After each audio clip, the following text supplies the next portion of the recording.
Well, about 8 years ago, my wife and I built our dream house on the Gulf Coast in the Florida Panhandle. We moved into it 7 years ago. Both of us grew up so poor that, quite frankly, neither of us thought we'd ever see salt water in person. That's the truth. Now, because we knew nothing about living near a coast, we built a house that exceeds hurricane-resistant building codes just to give us an extra sense of security. We hoped we'd never have to find out about the structural integrity of the house. But this past week, it was put to the test with Hurricane Michael. Just 2 miles per hour short of a Cat 5 hurricane, and by far the biggest storm to hit the Florida Panhandle in recorded history, and the 4th biggest hurricane in U.S. history. The worst of the damage was east of our Walton County home, over in Panama City Beach and in Mexico Beach, Port St. Joe and Apalachicola. Mexico Beach was pretty much destroyed, and heavy damage in the other communities will take years to rebuild, if ever. Now, I'd been in 2 tornadoes, and I had no interest in experiencing a hurricane. The beautiful white sands of the Emerald Coast of the Panhandle had enjoyed a long time without a hurricane. A couple of tropical storms, but nothing like Michael. And to be honest with you, I'm not sure that I'm all that happy that I share the name of the worst hurricane to hit the coast near my home. But I'm quite sure I hope to never experience another one. We were fortunate that we were on what's called the left side of the hurricane. As the monstrous winds make landfall, they swirl in a counterclockwise motion so that the brunt force of the winds and the water hit between Panama City Beach and Apalachicola, with Mexico Beach in the exact crosshairs. Being 20 miles or so west of Panama City Beach, well, it meant that our winds actually were the strongest from the north as the hurricane whipped around from the east.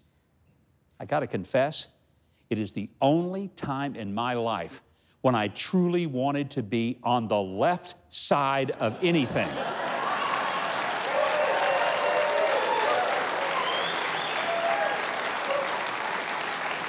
Now, as I flew home on Tuesday from speaking events to help my wife get our house ready, there was calm in the air. There were even boats traveling in the intercoastal waterway that I could see from the plane. I was stunned by how peaceful things seemed to be in our little slice of heaven. 24 hours later, we were seeing the force of hell itself as the waves roared to heights that I'd never seen and the winds howled around us. But then, just hours later, there was a beautiful sunset. And then, the next morning, a quiet, calm, and empty beach had blue skies and an eerie peace. Now, for me, there were several messages. I was truly moved by the messages that were expressed on the normally combative and snarky Twitter by people who openly identified as liberals, who said they disagreed with virtually everything I believe, but who told me they were praying for me and hoped I'd be safe. I was genuinely touched by that, because there was a level of civility that I just don't see that often anymore. Of course, there were a few jerks, like some ambulance-chasing activist lawyer whose hateful tweet caused me to block him. Because I think if a person can't let go of his political hate during a hurricane, he doesn't need to follow me on Twitter. He needs to follow Jesus. That's what he needs to do. But I was also reminded that in all of our lives, there come unbearable storms, sometimes suddenly, and often threaten our peace, our safety, our very lives. And I was also reminded that after the storm had passed, even with the losses they can bring, there is a reminder that the sky will be blue again, the sun will rise and set again. And as the psalmist said, there is weeping for a night, but joy comes in the morning. Keep praying for those whose lives are forever altered by the tragedy of this and other hurricanes. Help as you can with contributions or volunteering. My wife has been volunteering through our church to assist in the cleanup and recovery.